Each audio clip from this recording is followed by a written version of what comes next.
Manipur is often considered as the football factory of India. आज के date पे आप देखोगे तो इंडियन फुटबॉल में भर भर के मणिपुर के प्लेयर्स रिप्रेजेंट कर रहे हैं अपने स्टेट को और नेशनल लेवल पे रिप्रेजेंट कर रहे हैं अपने देश को। इनफैक्ट इंडियन नेशनल टीम में करंटली 7 मणिपुरी प्लेयर्स को सिलेक्ट किया गया है for the upcoming set of matches against Maldives and Bangladesh. But क्या कभी आपने ये सोच के देखा है कि because of this ongoing violence in Manipur उसी स्टेट में फुटबॉल की क्या कंडीशन हो रखी होगी for the last 1.5 and 2 years? I'm not just talking about the impact that this war has had on Indian football. In fact, I'm talking about the impact that this war has had on the football in the state of Manipur. Well, that is exactly what we're going to be discussing and talking about in this video.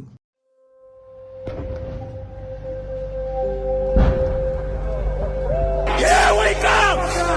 We are the indigenous people! People of Manipur are completely in shock. People of Manipur is now very angry. There have been protests which are getting intensified. In Gangpokpi last week, a district in Manipur that's dominated by the Kuki tribal group.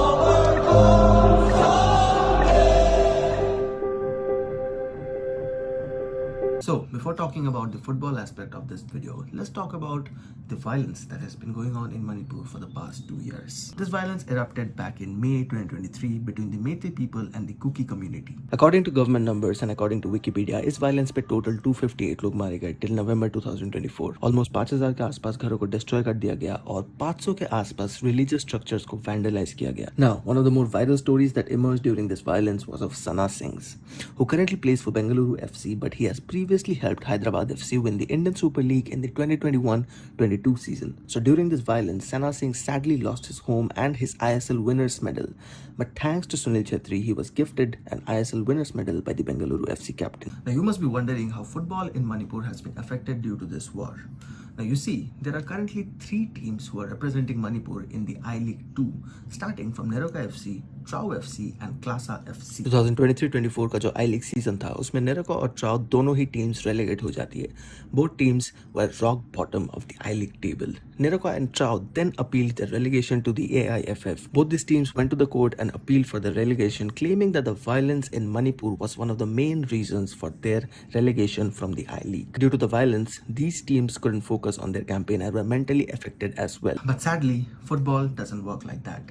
And both Neroka FC and Trau FC were relegated to I-League 2, where they were joined by Klasa FC, the third team representing Manipur. एक और crucial aspect जो है इस violence का वो ये है कि 2023-24 का जो I-League season था उसमें Neroka FC ने अपने matches मणिपुर में नहीं खेले. They played their matches in Shillong, whereas Trau FC played their matches at the Kaldani ground, which is located in West Bengal. So basically, both of these teams were forced to relocate their home grounds into different parts of the country, which is obviously not something you would want. Being a team representing a particular state, you would always want to play in your own home grounds, but sadly, that was not the case for Neroka and Trau, क्योंकि मणिपुर में जो violence चल रहा था उसके कारण they were not allowed to play there and they had to relocate to Shillong and West Bengal respectively. But on February 2nd, 2024, something huge happened as football returned to Manipur with class. This was something huge considering the violence and the war that was going on in the state of Manipur. Now the match between Klasa and Trau FC ended at 0-0, but the biggest story here was that 12,000 people showed up in the stadium to watch the game. It was a huge step in the redemption of Manipur football. Unfortunately though, as things stand, the teams from Manipur are struggling in the I-League 2 with Neroka, Trau and Klasa sitting right next to each other in the league table. Now, let's put all of this aside for a minute. Let's put all of these numbers, this attendance and everything else aside for a minute. And let's talk about how this violence and this war will affect football in Manipur. So obviously, as we all know that Manipuri players are an integral part of the Indian football system. And we know very well that for the next few years, these players will continue to represent the Indian football because the majority of them are still in their youth. But the question is, for how long will these players be able to represent Indian football? Now, as we all know that due to the war and violence in Manipur, a lot has been affected within the state, including the grassroots level of football in Manipur itself. Now, personally, I have not been to Manipur. I have not seen things up close and personal, but judging by the fact that Indian footballer Sana Singh lost his turf, I think it is safe to say that football at the grassroots level in Manipur has definitely been affected due to this violence and due to the war that has been going on. And especially when you have 2 of the top teams from the state who are being forced to play in different locations and who are being forced to leave their state, play in other places such as Shillong and West Bengal, you can probably assume, you can probably Imagine that how difficult it has been for the youth players, for the younger players to train in Manipur. Now, another example of how this violence has affected football in Manipur is of Eastern Sporting Union. They are the most successful women's team in the state, but sadly they were unable to field a team in the 2023-24 Indian Women's League. So that just goes on to show how difficult things has been for the football teams there. I'm not saying that football in Manipur is completely dead or has no future. In fact, a few weeks ago, right here in Tripura itself, me and some of my friends, we witnessed a football match between the Manipur police football team and the Odisha police football team, which was obviously a very, very thrilling match. Now, I'll explain why. Watching the Manipur police football team up close and personal, I realized how many talented players were there in this team and in the state itself. The number 9, the striker that you see right here, was one of the best players on the pitch. Physically, he was very strong, and the height on him provided that presence that was needed on the pitch. The number 8, the central midfielder, another important position on the pitch, and this guy right here was directing traffic. His ball control was brilliant. Number 7, the winger, another player to watch out for, and a player who also scored a stunning goal right in front of us. Come on, come on, come on, come on, come on! Whoa! Oh! What a goal! What a goal! What a goal! Woo! Here's another example of how fluid the Manipur police football team players were that evening. Just look at that run from the number 10 and look how well he cuts inside and completes that pass. So obviously the football talent in Manipur is still at a very high level. In fact, Santosh Trophy के time Manipur की team Tripura में आके त्रिपुरा को 2-0 के score line से हरा के गई थी. In fact, ये टीम क्वार्टर फाइनल में दिल्ली को हरा के सेमीफाइनल्स तक भी पहुंच जाती है.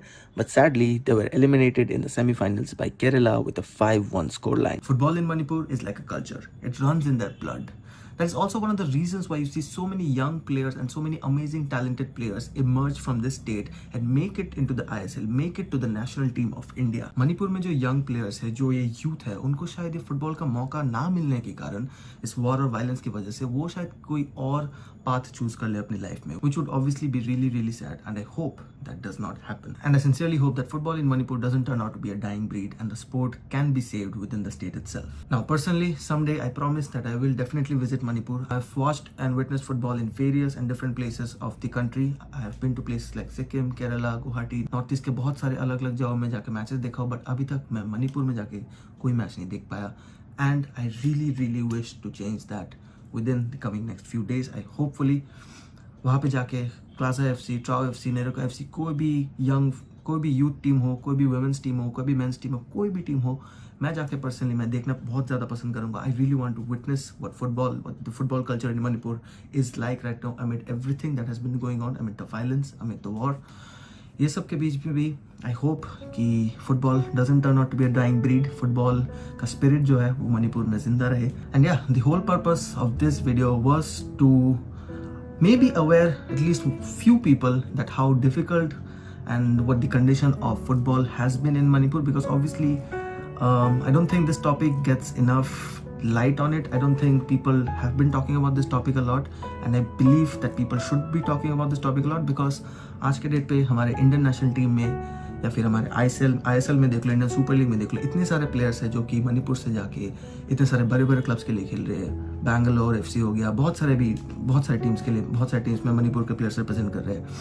अभी कमिंग मैचेस जो है इंडिया के अगेंस्ट मालदीव्स एंड बांग्लादेश, वहाँ पे भी in this squad 7 players have been chosen from Manipur, which is for the first time these number of players have been selected from Manipur to represent India, which is obviously a very big thing.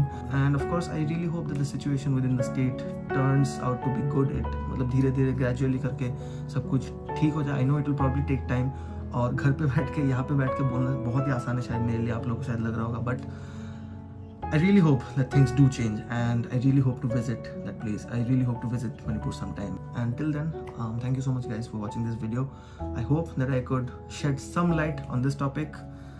And yeah, thanks so much for watching. I will see you guys in the next video. Bye bye.